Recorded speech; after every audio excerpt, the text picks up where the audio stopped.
We're all set. We actually got a lot of sleep last night, so we're probably back recalibrated into the world of normal sleep. I was exhausted. When we got home, we had been up till 4 the night before, packing up all the speakers and shifting the cases around, and sort of like that Jackson Browne song. We were the roadies. There's me and Christine and 3 other people doing masses of gear. But we got done about 4:30 or something like that, and then we got up for like the final circle breakfast and then the final circle about 8:30. So that was a cumulative tag in the end of the week. Have you been to Susie lately? No? Never?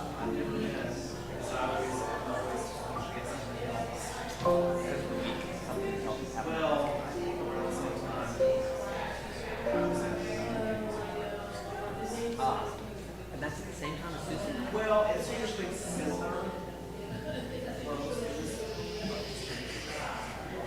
The week before Susie? Yeah, it's got back. No. Susie just ended yesterday. A week ago today. So it's Sunday to Saturday. So it was like an overlap. Yeah. It's a shame that those two are back to back because Susie is so filled with music. So many different. Maybe I'll try next year. I'm not so sure. I don't go and I'll get into music. Well, as a music director, I think, like for instance, this go round, we have a guy playing solo oboe, which is just fantastic. And he's part of the community. And there's a thing on Friday night where people who have never played together get together and play something. Now they usually rehearse 1 or 2 times during the week, but so the oboe guy did something with some belly dancers. We had bass players getting together with acoustic guitar players or piano players or drums or all sorts of stuff.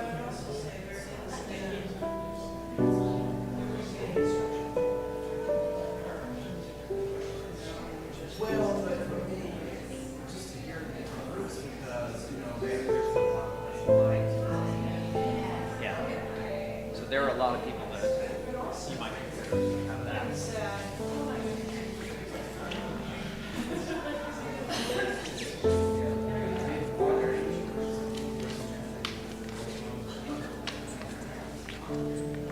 Well, you know Joe Jenks, right? Do you know Chris Matthews? She might be hard to afford these days because she's very much in demand. Tread Fury, Tread? Yes. Okay. Not this year. Yeah, because I just recently invited her. She's not available until next year. Yeah, well.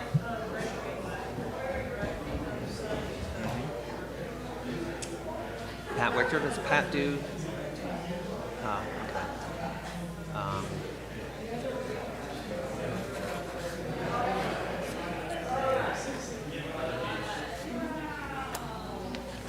Trying to think, Shirley Meyer, but I doubt she travels this far. Yeah, but she could bookend it, she could do it. I'm one gonna and go the hit other. the men's room once more.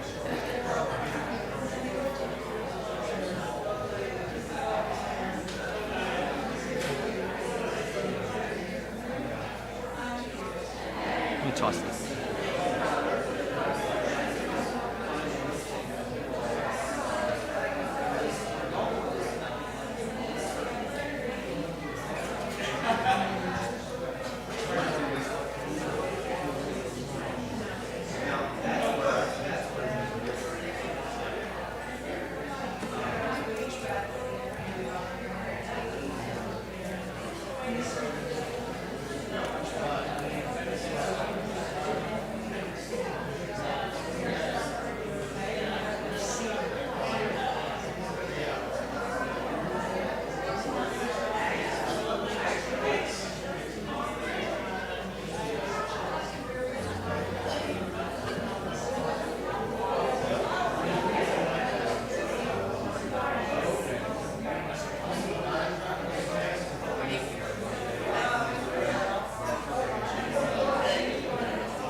Oh, yeah, yeah.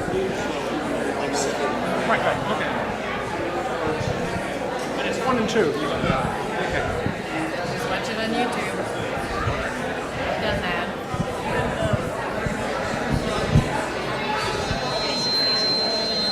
I need to start recording because I don't play.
It's not 11.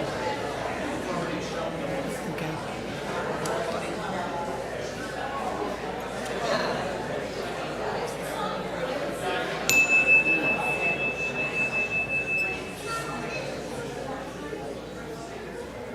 Good morning. Welcome. Welcome to UU Asheville and our worship service. I'm Jane Bramham, this morning's worship associate. Whoever you are, wherever you come from, whomever you love, wherever you are on your journey, however you identify, you are welcome here in our faith community. To those in the sanctuary, it's great to see you here. Those who've joined online are invited to introduce yourself and tell us from where you're watching.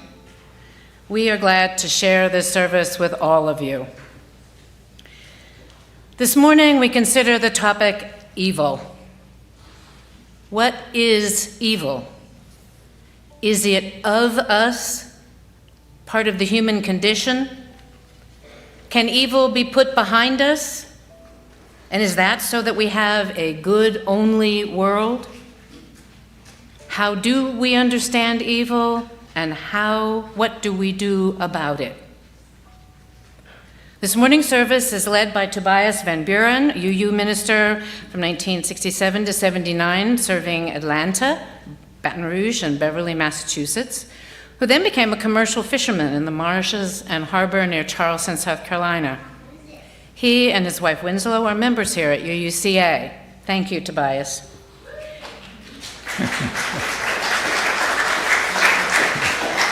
We are grateful for the presence of our guest musicians from Friction Farm, and I understand now from nearby Flat Rock area. They say they are fortunate to travel the world, working at something they love, to endeavor to spread joy and inspiration through their music, and they will do that this morning, believe me.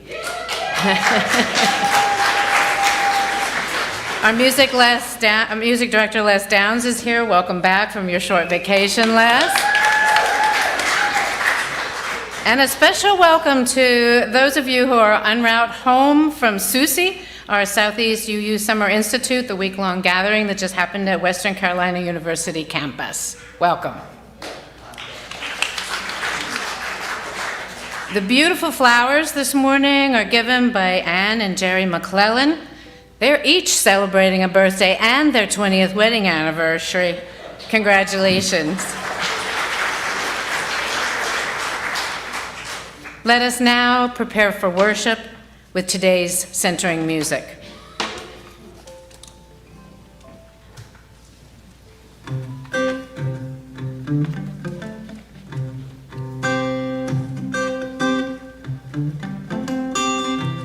I got a little work to do around my house. Dust bunnies in the corner, big enough to scare a real mouse. Nothing's gonna get clean around here if I don't do my part. I got a little work to do. I guess I better start. I got work to do. I guess I better start. I got work to do. I guess I better start.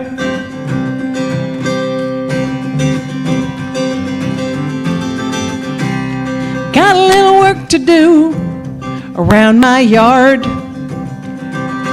Weeds growing everywhere make tomatoes work too hard. Nothing good will ever grow around here if I don't do my part. I got a little work to do. I guess I better start. I got work to do. I guess I better start. I got work to do. I guess I better start.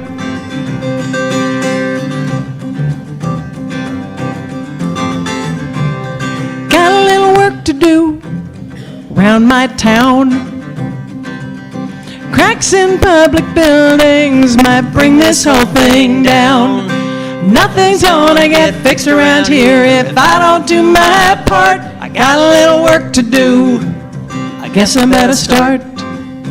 I got work to do. I guess I better start. I got work to do.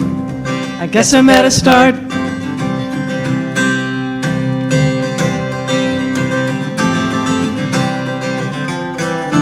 Never thought I'd met her much, with just two small hands and a personal touch. But I looked around, for goodness sake.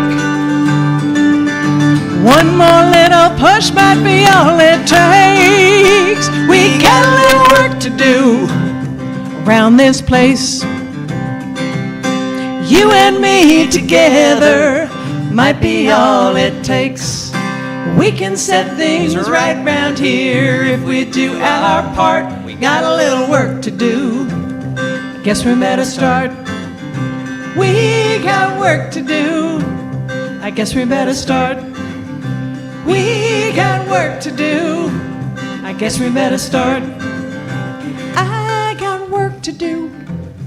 Guess I better start. And you got work to do. I guess you better start. We got work to do. We've got work to do. We've got work to do.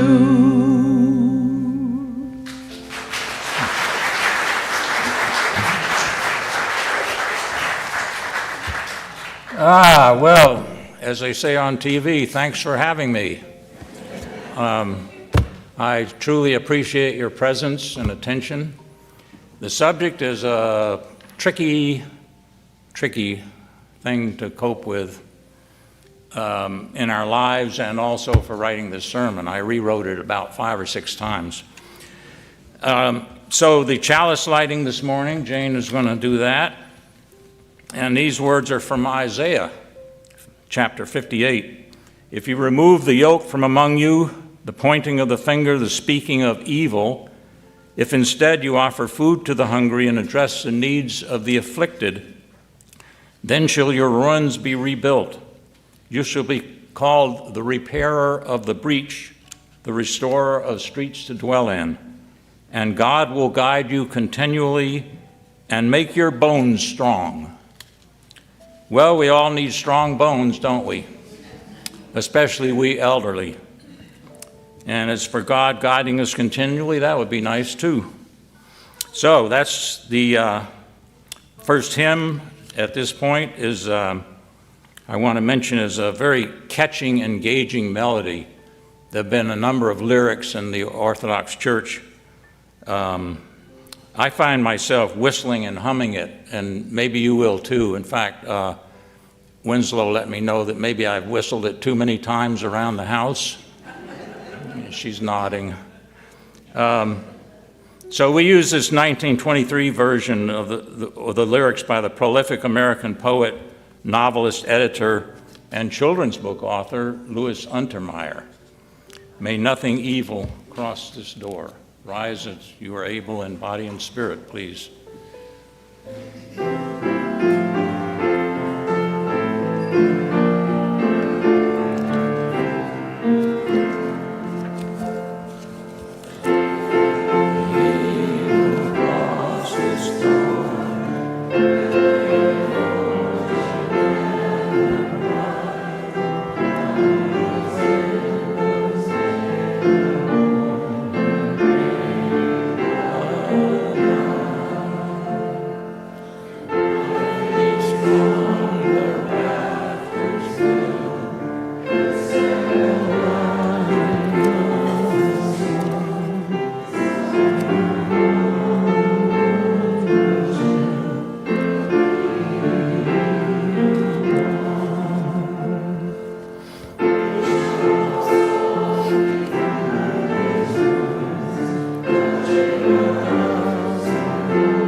To keep hate out and hold love in. I have a nice little children's story. I hope you guys will gather around here. And the name of this book is That Mean Man. Oh yeah. When my kids were little, they loved this book. And we would read it to them before they could read, and they memorized all the lines so they would say it with us. That's how much they loved this book. So That Mean Man, and there he is.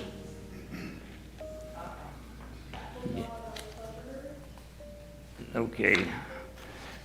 I once knew a man, and he was mean. I mean, he was mean. If anybody smiled and said hello, he said, "Goodbye, you silly goose." He growled at dogs. He kicked at cats. He glared at children and made them wail. Everything he did was mean. Ooh. If there were flowers in the park, he picked them. If somebody had a pretty balloon, he popped it. And if there were flowers, if there were children on the hill flying kites in the April breeze, he climbed a tree and snipped the strings. I never knew a meaner man. I mean, he was mean. Ooh. When he had something nice like jelly beans, he didn't share. And when he had something nasty like chicken pox, he did share. And he never said, "I'm sorry," when he trod on someone's tail. I mean, he was mean, right? Like, Oop. you can't step on an animal's tail. That's right. You can't do that. Yeah. It should be illegal. Yeah. And you should say you're sorry if you do, right? And make it Yes. better.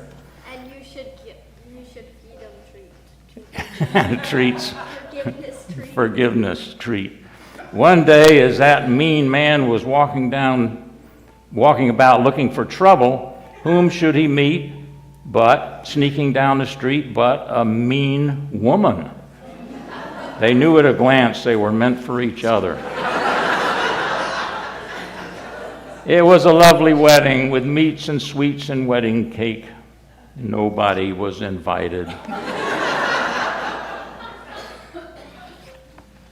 Whoops, I have trouble with these pages. They honeymooned at sea. I see. And then, that the fish are being mean to you. yeah, hold on. They honeymooned at sea and then came home and settled down. By and by, the babies came, a great many babies, and all of them were mean.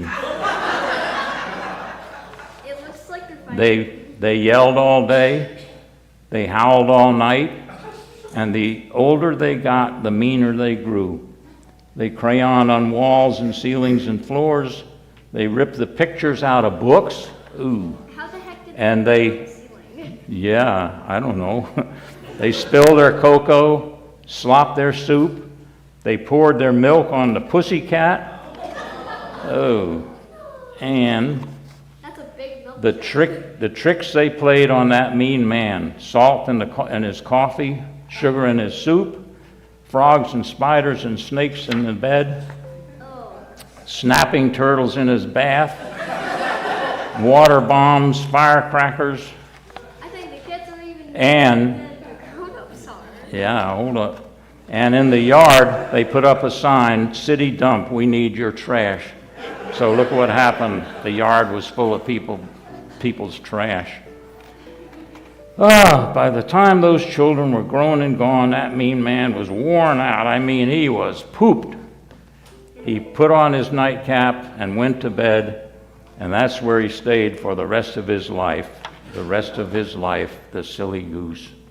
And that's just what he deserved.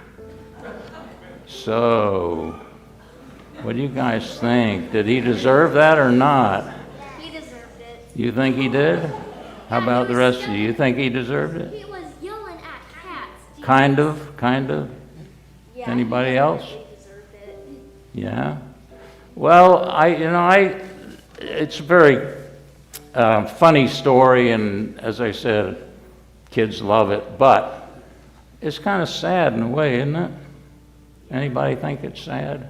Yeah, and also, And- I think one of the lessons is that respect the grown-ups and other people. Respect grown-ups and honor people. Yeah, even when they're mean, though, that's the hard part.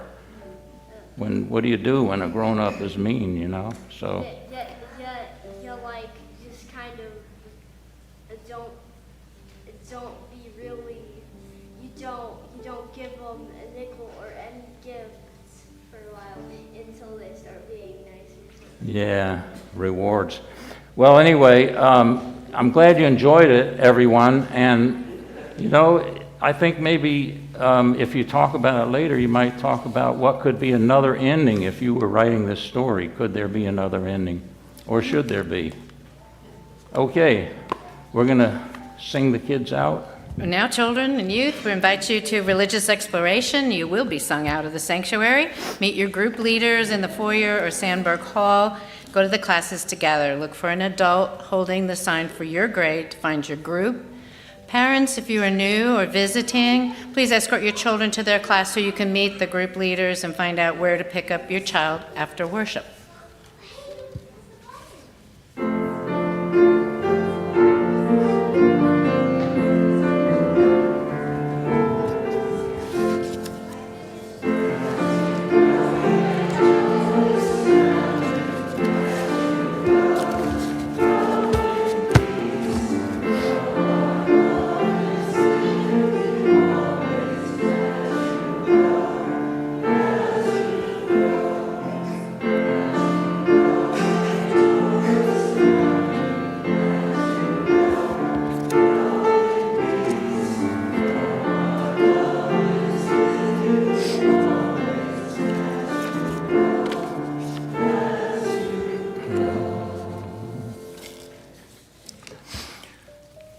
I'd like to invite you now to join me in a prayer for victims, a prayer for victims. And I thought to do this, we could start by kind of getting in our space a little bit better. Maybe raise your arms if you can do it, and wiggle the finger, shake it out, breathe. Oh, this is how I wake up every morning. I do this. And bring your arms down. Close your eyes if you wish. Join hands. Complete that circle. We pray today for the many victims of the world, for refugees from war, oppression, criminal gangs, drought, or floods due to climate change, refugees struggling over land and sea, exhausted, exploited, anxious about their futures. We pray for political prisoners arrested in jail because they spoke or wrote freely, protested, or just for their ethnicity, alone in their cells with waning hope. We pray for victims of attacks by hate groups, by racists, by deranged shooters, and of domestic abuse, physical and mental, those who are degraded and trapped in unhealthy relationships. We hold all victims known and unknown in our best high consciousness, in league with the vast worldwide reservoir of good and loving, compassionate mindfulness, often called God,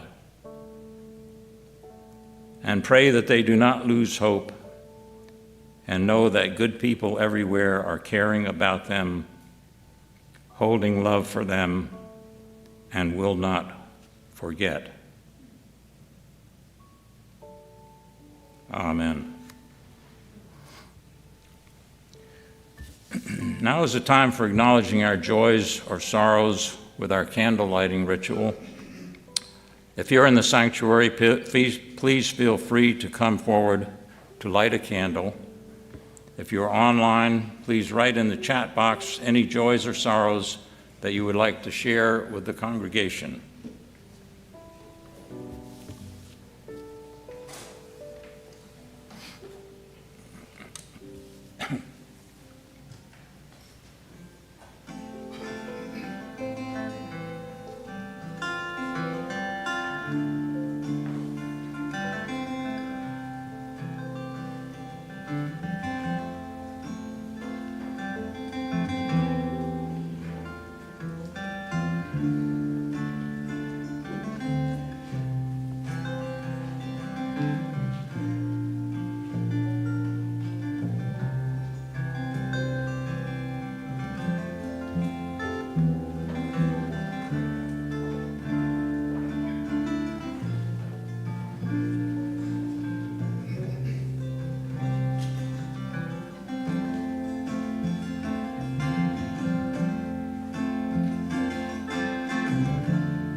If you have shared a joy, know that we rejoice with you. If you have shared a sorrow, know that you are held in love and care by this community.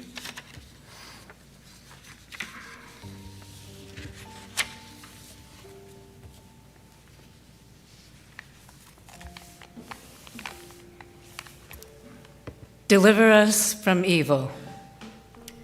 If you learned that prayer as a child, you've likely recited those words hundreds of times. For some of you, it may be more than a rote phrase.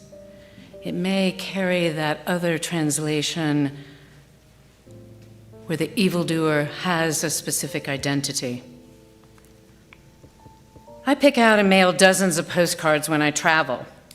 But for some reason, 20 years ago, I was moved to buy a gift shop trinket and mail it to someone I'd known since childhood but felt a little distant from. They'd mentioned enjoying time in that place when we were in high school. What I received in return was a long letter describing the healing that that place provided as they began recovery from childhood abuse by an adult member of a group to which we both belonged. That abuse had taken place 40 years earlier. I had no concept then of pedophilia. I was delivered from that evil. Why was it not so for that good child?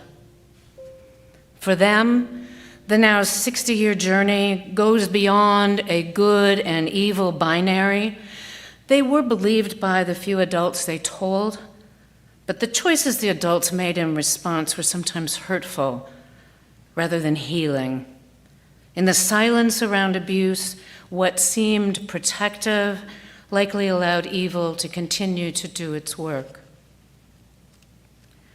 From trials too great to endure, spare us, or do not subject us to the test, are alternate translations for parts of that prayer. Isn't that the test for those of us who are a step away from the direct experience of evil, whether it's abuse, injustice, or torture? Finding a response, our response, to evil's actions and evil's effects, which brings healing to individuals and to the world.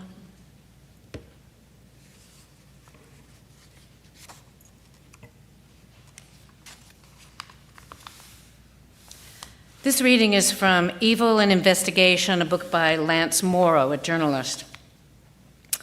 All over the world, you encounter the fungoid brainlessness of evil, the leering recreational malice, the dull gleam in eyes. In the presence of evil, you may feel some fascination, but if you look closely at evil, the Bosnian kind, for example, or Cambodian or Rwandan, your interest turns to revulsion. You want to resign from the race of devils that do such things. Evil has a wandering, fluid quality, given to flowing from place to place along channels of least resistance. Evil seeks its opportunities and settles in like a parasite, wherever it finds conditions are welcoming. It adopts the local language and customs. It infests life forms and takes them over.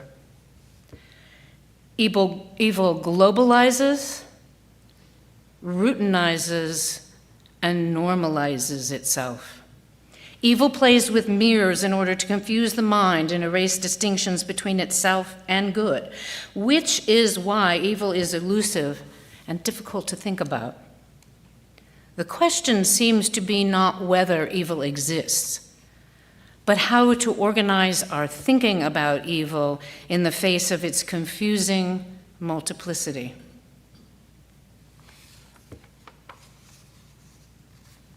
And the second reading is from Nelson Mandela.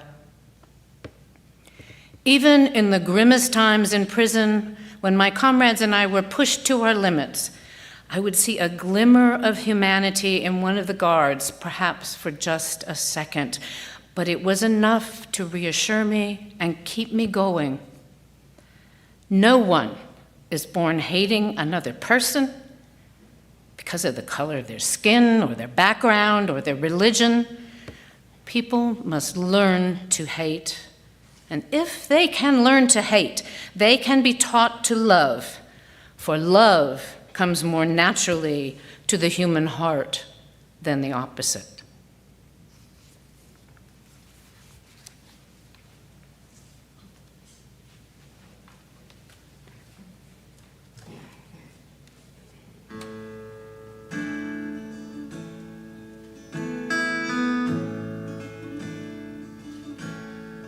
I am a mother.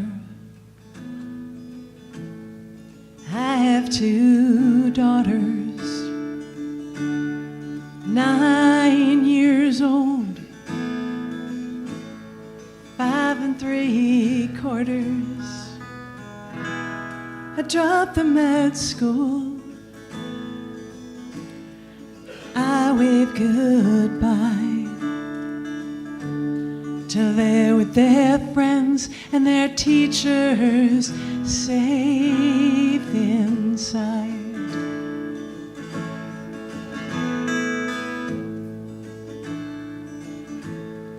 Downtown there's traffic. We're all moving slow. And I catch the news on public radio. I hold my breath, then release. Not our town, not their school. And then I weep for the parents who just learned that this life is cruel. Calling one man a hero for what he has done. Put his own body between a child and a loaded gun.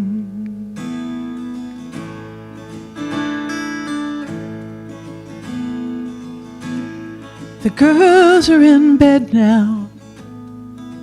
I watch the evening news.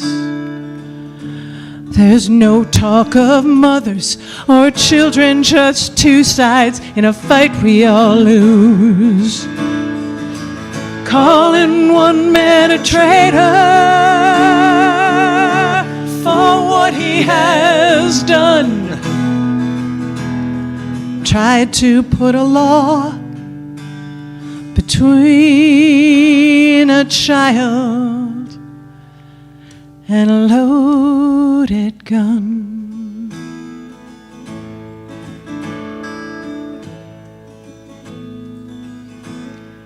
I am a mother.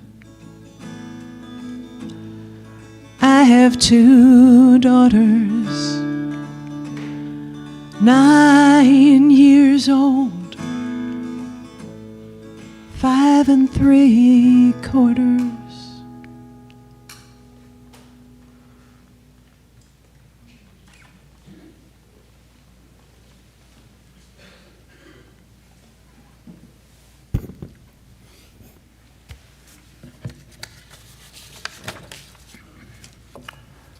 You're all sinners. You're all doomed to perdition. You're all going to that stinking, scalding, fiery pit of hell created by God for sinners. Unless, who said that? Anybody know? Nobody knows? Wow, let's give them a hint. Does that help you? All right, who said that? Elmer Gantry. Yeah, Burt Lancaster, a 1960 version of Sinclair Lewis's 1923 novel. Okay. How about abandon all hope, ye who enter here? Anybody know what that source is? You sometimes hear it used. Huh? Dante, you got it. Alighieri, Dante, the Divine Comedy 1320, Dante Alighieri, sorry. 13:20, inscribed over the inferno's gates of hell. Okay, how about this one? Get behind me, Satan. Who said that? Jesus. Yeah, you better know that. But when did he say it? Anybody know? In the wilderness. No, actually. In the wilderness, he rebuked the devil, be gone. But get behind me, Satan, was actually said to Peter, who was nagging Jesus, God forbid, Lord, this won't happen to you. But Jesus turned to Peter and said, get behind me, Satan, for you are a stone that could make me stumble. Interesting, huh? Okay, now these characters, you tell me their context or media arena. Shodan, Ganon, Ganondorf, Albert, Wexter, Flowey, Diablo, Starkweather, Kefka, Palazzo, Ornx. Anybody got it? Needle Skane, Golden, Dr. Bumby. Anybody know what that is? Huh? Not Star Wars, no. Oh boy. And no young people in here? Do you know? Shout it out. No. Okay, they're all video game villains. Yeah. Wow. Okay, you get one more chance, and for this one, we're going to get some help from Aiden and Christine.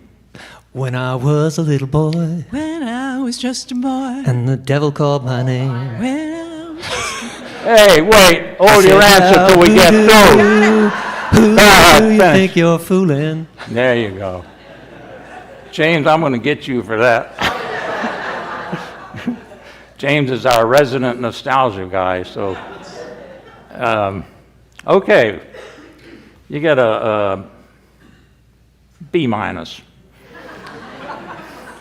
Our quiz could go on and on. Evil and its personification in the devil are wound all through our culture, old and new, from ancient mythology to contemporary video games, vampire novels. We're fascinated with evil, aren't we? Pirates, ghouls, Halloween, Hollywood bad guys, from Wild West outlaws to gangsters to vampires and even Star Wars villains. Sheev Palpatine. Zzz. Wow, if we could do that. And portrayals of the actual devil, Rosemary's Baby, The Exorcist.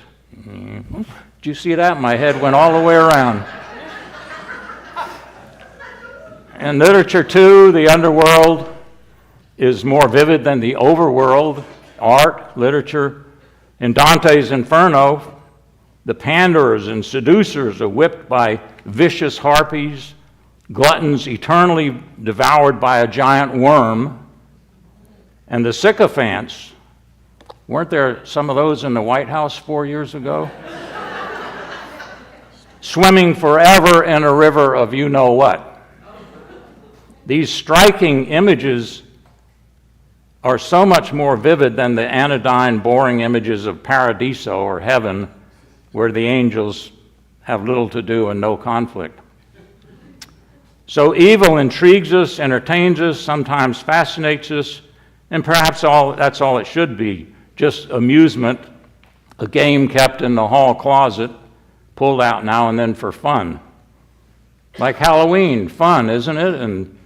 And therapeutic. Kids get to act out being demons and ghouls and pirates without actually being one. Speaking of Halloween, I have a message for you. Could we get the image here? Oh, there we are. Our Zoomy says to tell you that black cats are not evil and do not bring bad luck. They're mostly good. They're good, mostly, a little bit naughty, like chewing on power cords, that's naughty. Waking people up at 4 o'clock, that's definitely naughty. So, evil is not a serious matter or word, right? Wrong. Wrong.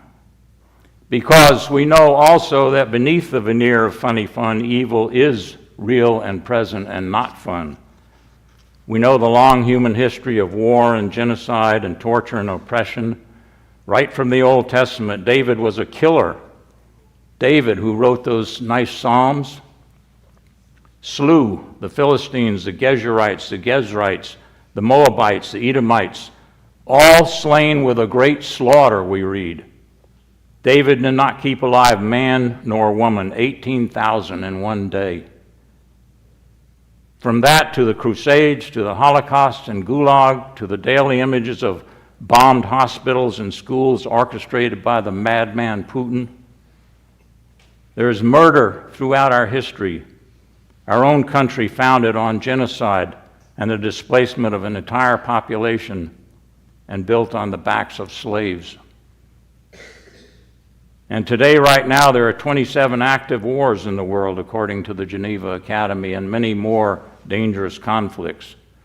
Refugees fleeing war, oppression, gangs, and victimized during transit. Truly, I could stand here for half an hour cataloging the horrors of the world, but you know them. You know them. Evil is all over the world. And how curious this dichotomy that we are entertained by evil, even as we know its devastating consequences. The Godfather movies, hugely popular. Yet watching them, do we think about how it would be for a small business person to be told by some sleazy guy to hand over a chunk of their hard-earned money every week? Or else, I know you, your store, your family. We think about the drug addiction caused and fed by criminals such as Scarface and the Wise Guys and Walter White and Breaking Bad. Pirates, yo-ho-ho, Johnny Depp. Do we know that pirates were psychopaths who tortured their victims in ways too gruesome to describe from this pulpit? It's such a curious disassociation in our cultural mindset. We consign evil to harmless entertainment because it's so befuddling and threatening. We can't deal with it here in the human mind and heart, so we put it there in the movies. Or we put it there on a devil or demons who make us do bad things. Or we put it there on those other people, tribes, and nations. They are the bad people who cause all our problems. Hitler demonized the Jews and the gypsies and gay and handicapped. The Tutsi and Hutus demonized each other in Rwanda in 1994. Trump tries to demonize anyone who opposes him. We should not use the word evil unadvisedly. It's a heavy-duty impact word, a profound word beyond bad, very bad, wrongful, dastardly, pernicious. It's an elemental word. In Genesis, God said, "Behold, they have become like one of us, knowing good and evil." This duality is fundamental to human nature. Good and evil define each other like day and night, sunlight and shadow. So no matter how many hymns we sing and cards we send extolling peace on earth, evil is here to stay. It's of us. As Alexander Solzhenitsyn wrote, the line dividing good and evil cuts through the heart of every human being. Now, of course, the early Christian church invented the devil who dwells in the underworld and tries to sneak back into human affairs. And many people paid lots of money to be protected by the church from that treacherous devil, and still do. In this church, we have a different take. It has to do with responsibility. Evil is of us, a human factor, so it's up to us to handle it. Look inward, angels. But what the heck is it? this nasty, mean, hateful, destructive, megalomaniacal aspect of our human nature. Erich Fromm, in his exhaustive study of human destructiveness, uses the phrase malignant aggression. We are naturally aggressive like the animals we evolved from, to claim and protect territory, hunt food, mate, procreate, and protect our progeny. But with humans, aggression sometimes becomes infected and metastasizes into dominance, conquest, pleasure at inflicting pain, narcissism, and megalomania. As with cancer, our own cells aberrate to threaten the whole. Thus, evil is a corruption of our own growth and natural processes. Early Unitarians and Universalists believe that sin and evil are a deviation from the natural order, from God's love for all creation. It's of us, so it's up to us to cure it. But how? Have you ever been in the presence of evil? I asked people that question preparing for this sermon. Not just reading or watching film about it, but actually encountering a situation or person they considered evil.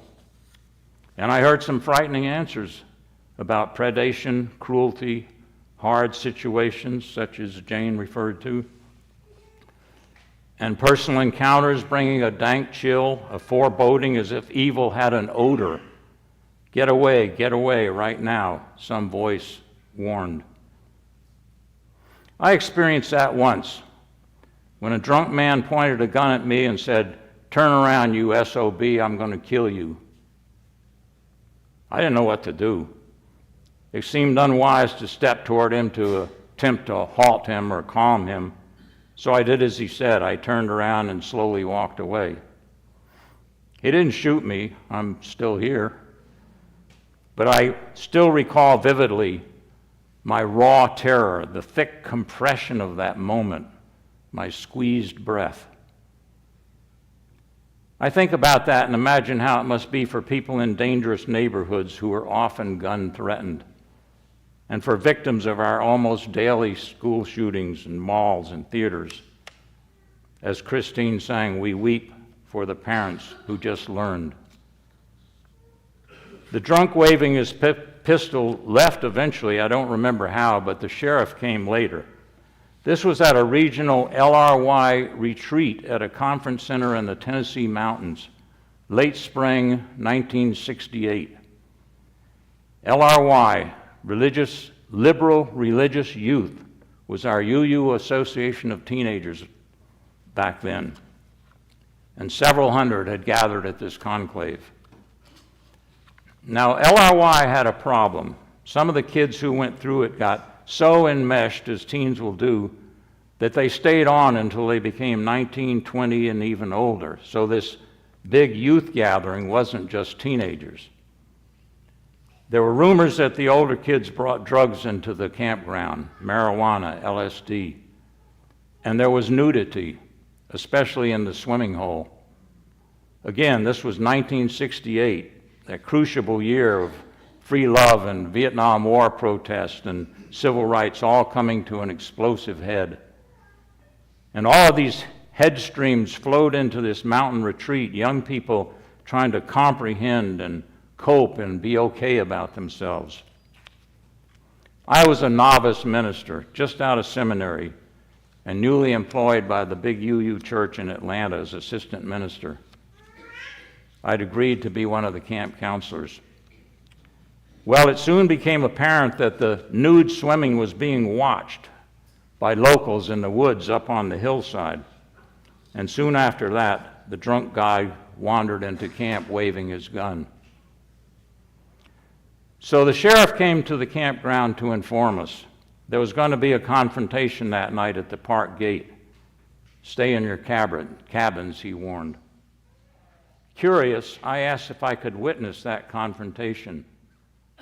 Be there at 8, he said. Now, the entry road had a long steel pipe swing gate, which they'd locked shut. And just outside the gate on the grass sloping shoulders to the road, they'd parked 2 patrol cars, each manned by 2 officers. They opened the car front doors and turned off all interior lights and waited. Dusk turned to dark, a Tennessee mountain springtime evening. The sheriff told me, when something starts, stay crouched behind our police car.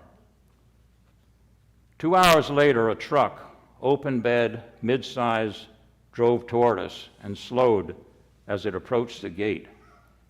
I could see that in the truck bed were 15 or 20 men with gun barrels poking up from their hunched silhouettes.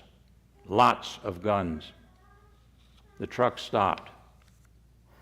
At that very moment, the sheriff and his deputies switched on both police cars' banks of rooftop spotlights right onto the truck. From behind the shield of their open doors, the 4 lawmen held rifles so that the barrels of the rifles could be seen by the people on the truck, aimed right at them. And then through his loudspeaker, the sheriff said these words I can still hear clearly these 55 years later. The first one who steps off that truck is a dead man. Long pause, muttering, grumbling on the truck, and then it slowly K-turned and around and went back the way it had come. Now, there was no doubt about what those men were going to do. They were going to come into the camp and shoot up the place, scare the hippie kids, assault some of them if it came to that, rape some of those young girls they'd seen swimming, an evil, drunken rage. I still relive how shaken and scared I was crouched behind that patrol car, and how I admired the sheriff and his deputies, their surety and strength. They were heroes. There are times to resist evil. We have to do that. We have to say no in a way that it will be understood. Security doors and windows at schools, controlled access, emergency drills, surveillance cameras in public places, red flag laws for guns, ban military assault guns and large clips, upfund the police so they are better trained and equipped. And yes, security right here. Churches, welcoming and inclusive, are soft targets, especially those voicing controversial values and opinions as we do. There are dangerous, armed, crazy men out there who could come in here. Most synagogues now have a guard outside their doors during services. Should we? I think we should. I think at least it's something to seriously consider. Protect. We have to protect. We have to say no in the face of deranged men with guns. We have to say no to Putin and his mad, revanchist vision of a Russian empire, a man without compassion. He doesn't care who he kills. Say no to bullies and tyrants and teach our kids to say no. Say no with lawsuits and campaigns and protests and petitions and donations. But that's not all. There's also this. We can also befriend in the face of evil.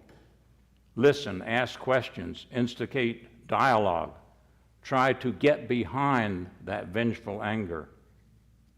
That's a difficult combination. Often we don't know which hand is needed, or they can become entangled. Good teachers know how to restrain disruptive children while still understanding what's upsetting them. Good parents know, but it's much harder on the adult level, isn't it? I wonder what I might have said and done to calm the drunk guy with the gun. There were baffled, scared teens nearby watching, curious but in real danger.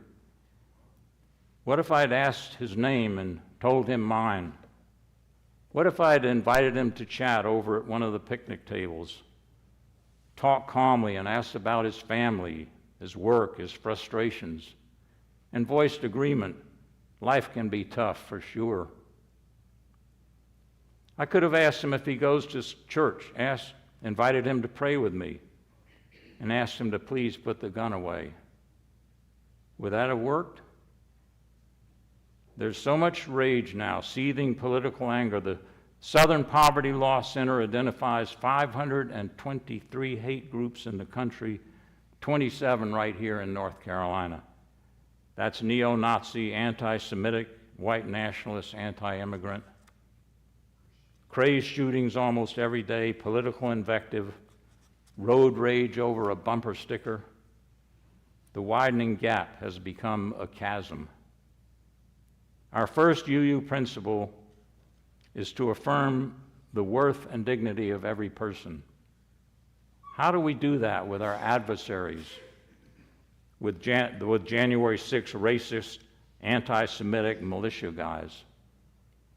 How would we ever affirm the worth and dignity of Hitler, Stalin, Pol Pot, Idi Amin, or Putin? Love your enemies and pray for those who persecute you, said Jesus, so that you may be of God who makes his sun rise on the evil and the good. He was talking about compassion, finding commonality. We are all flesh and blood, all have aches and pains and maladies. We all contend with traffic and accidents and the cost of groceries. We all know that death awaits us and seek meaning in life. When we find threads of commonality with our opponents, we find a way forward. Otherwise, we are trapped in a perpetual downward spiral of retaliation. Right now, this hand must prevail because of the worldwide shift toward fascism and the domestic proliferation of hate groups. But let's not forget to always keep this other hand extended, the one that invites dialogue and mutuality. Here's a challenge. What would you tell Putin if you had the chance? What would you write him in a letter if you knew he'll read it? It's a huge calling to affirm worth and dignity for deranged despots and dangerous, obsessed fanatics. Compassion is not easy. We have to put aside name-calling and branding of those people. We have to seek common ground, initiate dialogue however we can, be willing to listen.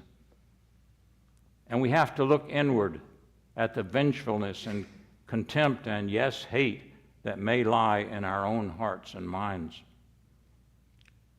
Jesus knew this when he said, "Why do you see the speck that is in your brother's eye, but do not notice the log in your own eye?" Let's put aside any urge we may harbor to hurt and destroy those who may oppose us. Let's put satanic hate behind us. Let's not disparage or belittle those we disagree with. Let's find commonality however we can, because this hand prevents, but this hand solves. That's the Unitarian Universalist way, to ask and listen, to initiate dialogue, to have compassion, believing that love is much stronger than hate, even, especially, in the face of evil. And love will guide us. And that's the closing hymn, number 131.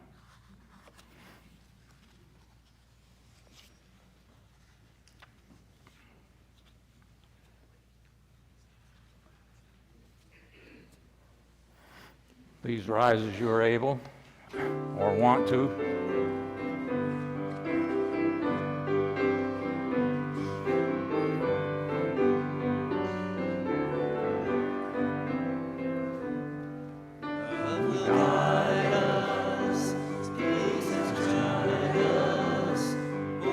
Sun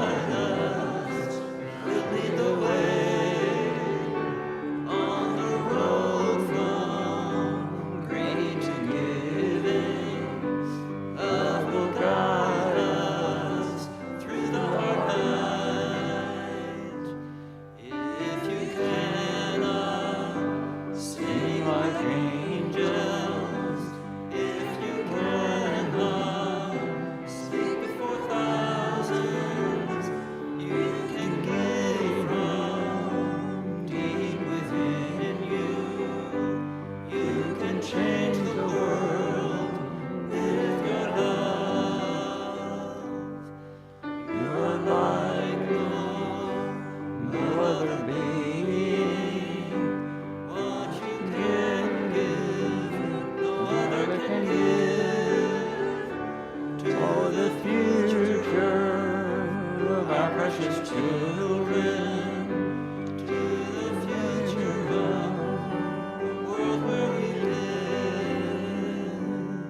Love will guide us, peace has tried us, hope inside us, will lead the way on the road from grief to giving. Love will guide us through the heartland.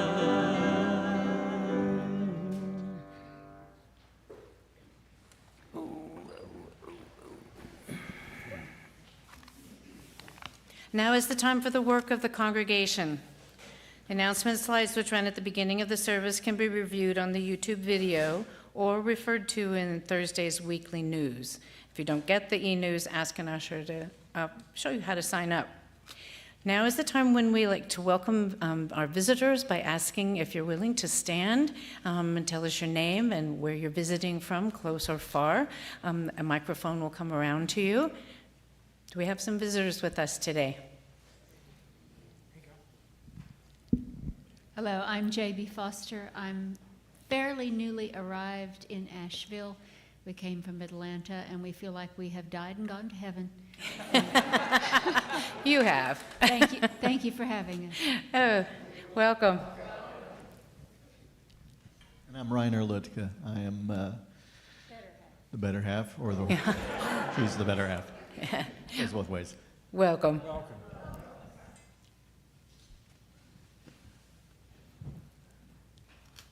That up in the back? Hi, I'm Rachel. I'm not really sure if I'm staying or I'll be here for a little while, but it's been lovely being here today. Thank you. Welcome. And over here? My name is Carol Knipe. I'm originally from Ellicott City, Maryland, and I have relocated to Asheville, and I was so pleased to find a UU church like this. I belong to the UU church up in Maryland for over 20 years, and it's so nice to be having a home here. Welcome. Been back? Okay, my name is Karen Stokes, and I'm originally from New York, then Connecticut, Chicago, Florida. Now I reside in Nashville. I'm very happy to be here. 40 years ago, my husband and I were married by a Unitarian minister, and we had to read the new wedding. We're divorced now. I should probably read it again. But I'm glad to be welcomed to this wonderful church. Welcome. This is our friend Alexis Whitney from Asheville, and she comes to our family thanks to our oldest son, Sam. Welcome. Down here in front. Hi, my name is Melissa Morrison. I've been an expat for 14 years and living in France for the last 9. I'm here in Asheville pursuing my joy, and I came for the coffee. Welcome. My name is Doug, and I moved here from Decatur, Georgia. Not too far away from you folks, but the temperature is about the same as I understand. And moved up here a few months ago. I've been coming here to visit for 25 years and finally came to stay. Welcome. Hello, I'm Andrea Boyarsky-Mazel. I'm also from Maryland, so hello, Ellicott, right out on the DC line in Bethesda, Chevy Chase. And my partner and I have a home here, so we're here about 3 or 4 months a year. So I don't know whether we're supposed to stand up or not. Like we come, Yeah. we're here, we love this place. It's very similar to the congregation we belong to in Bethesda, Maryland, the River Road Unitarian. So we're very comfortable here and glad you're here. We're glad you're here. I'm just glad to be here.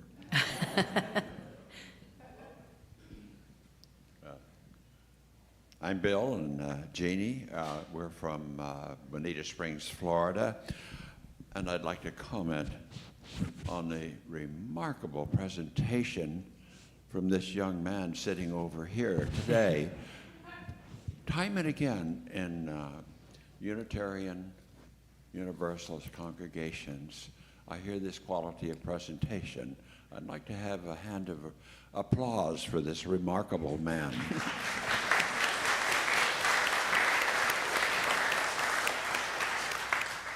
Thank you, and we look forward to greeting all of you in Sandbrook Hall after the service. Our community plate partner this month is Blue Note Junction, which is working to establish a visible center for community health and business incubator benefiting the BIPOC community and Greater Asheville. You can contribute to their work by designating community plate on your check, or you can donate online. Today's offering will now be collected and gratefully received. If this is your first time here, please let the collection plate pass you by. This service is our gift to you. Your presence is your gift to us.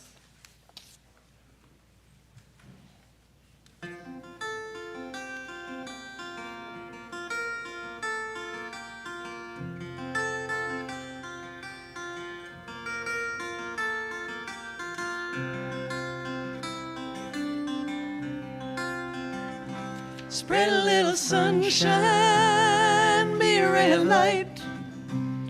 You can make the darkest day seem a little bright.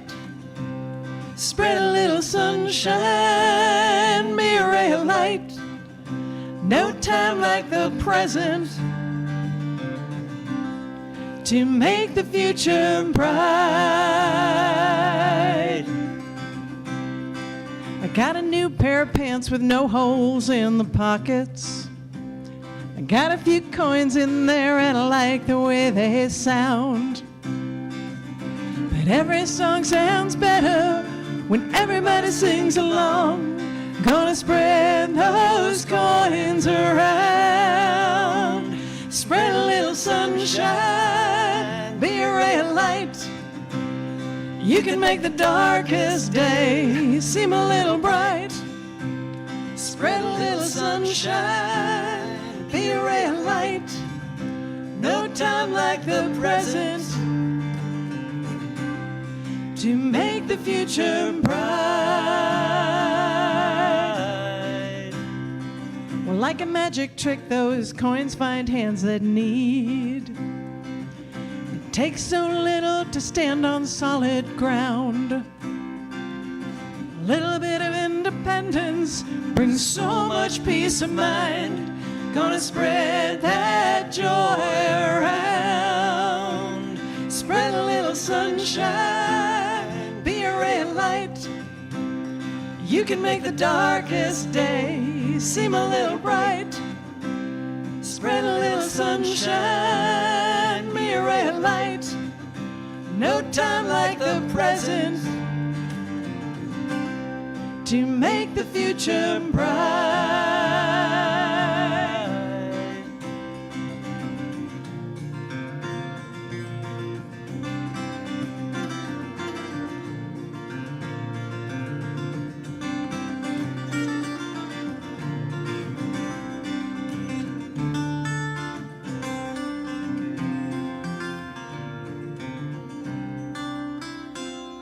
Now the thing about joy is it's hard to contain.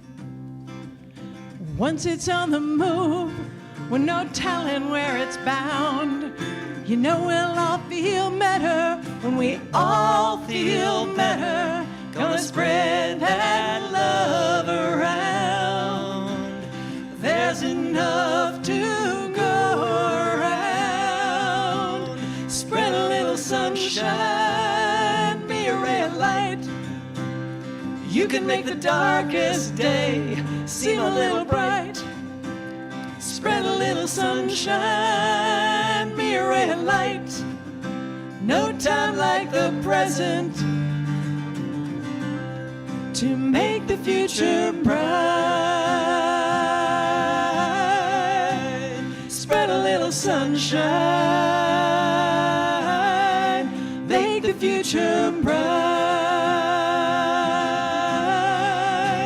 Spread a little sunshine. sunshine. Make the future bright.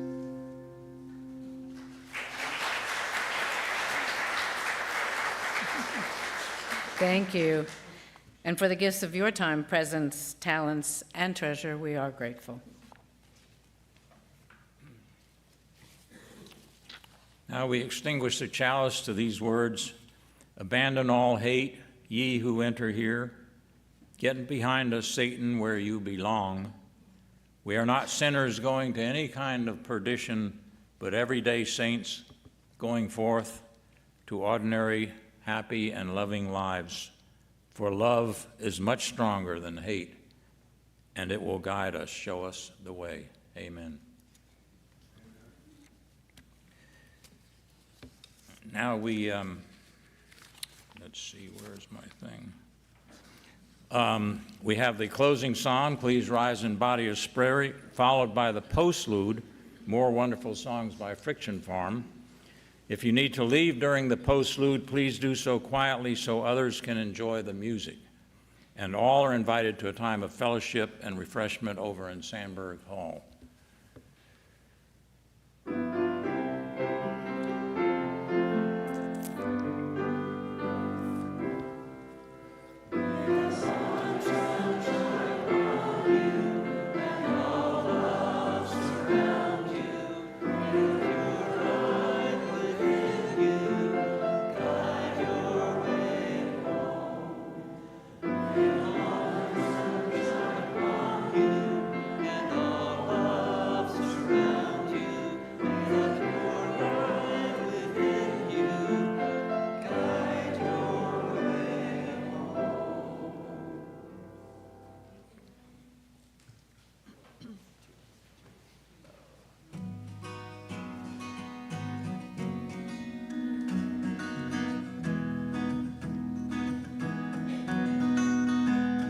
Bet my mother never thought my daughter would still fight to speak her mind, to have a say in her own civil rights. But when men declare her voice categorically dismissed, there will always be women who persist. There will always be women who persist. Please sing that with us. There will always be women who persist. Nice.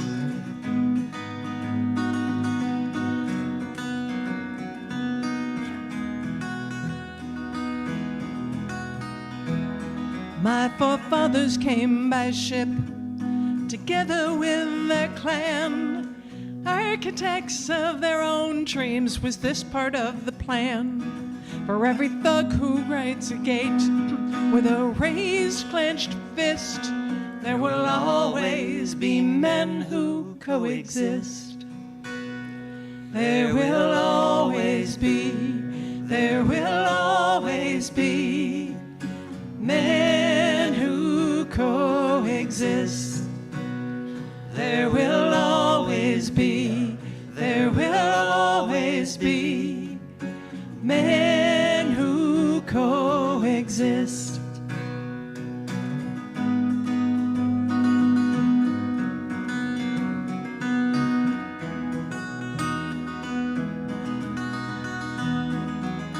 One misguided spark falls on tinder to ignite a raging fire growing much too big to fight. Malicious mobs may tattoo numbers on the wrists, but there will always be angels in our midst. There will always be angels in our midst. There will always be angels in our midst. Be a woman who persists, be a man who coexists. Be an angel, be an angel, be an angel in our midst. There will always be, there will always be, there will always be, there will always be, there will